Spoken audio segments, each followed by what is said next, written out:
Hello, my dear friends. Welcome to the YouTube channel. Today we are going to discuss on the topic application of modern biotechnology in environmental protection. Biotechnological tools and techniques are also very helpful in tackling issues related to environment and ecology. A special branch of science which applies biotechnology to the study the natural environment, identifying optimum but sustainable uses of plants, animals and microorganisms to develop green technology and remediation of contaminated environment is known as environmental biotechnology. Some of the remarkable achievements obtained in the environmental biotechnology are as follows. Many ecotoxicological biomarkers are being used to indicate the effect of xenobiotics which are present in the environment as well as within an organism. Biomarkers are defined as any naturally occurring molecule which may indicate specific biological processes in response to any environmental or chemical stimuli.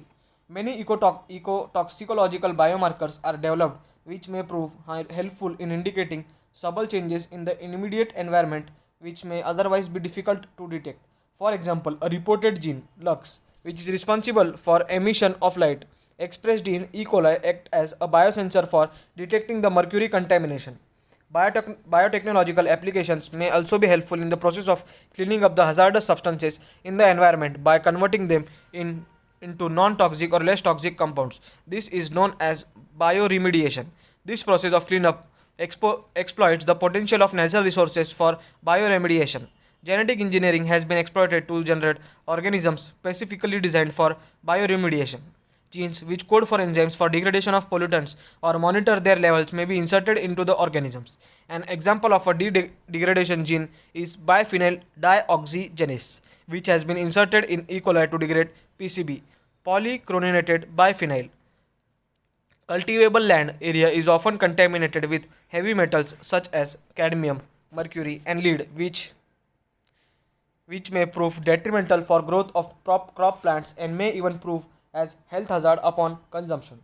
Many hyperaccumulator plants, when grown on these contaminated soils, have the potential to soak up the heavy metals from the soil and sequester it in their cellular compartments, therefore phytoremediating the soil. Examples of some hyperaccumulators are Brassica napus, Helianthus anus, etc. for mercury and lead removal from contaminated soils. Extensive research is being carried out in identifying the genes responsible for tolerance of these plants to such hazardous heavy metals. The application of environmental biotechnology will help to keep our environment safe and clean for future generations. It can provide alternative ways of adaptation to the changes in the environment. Multidisciplinary association between branches of science such as genomics, proteomics, bioinformatics, sequencing, and imaging processes provide large amounts of information and novel ways to protect the environment. Thank you. If you like this video, please like, comment, and subscribe.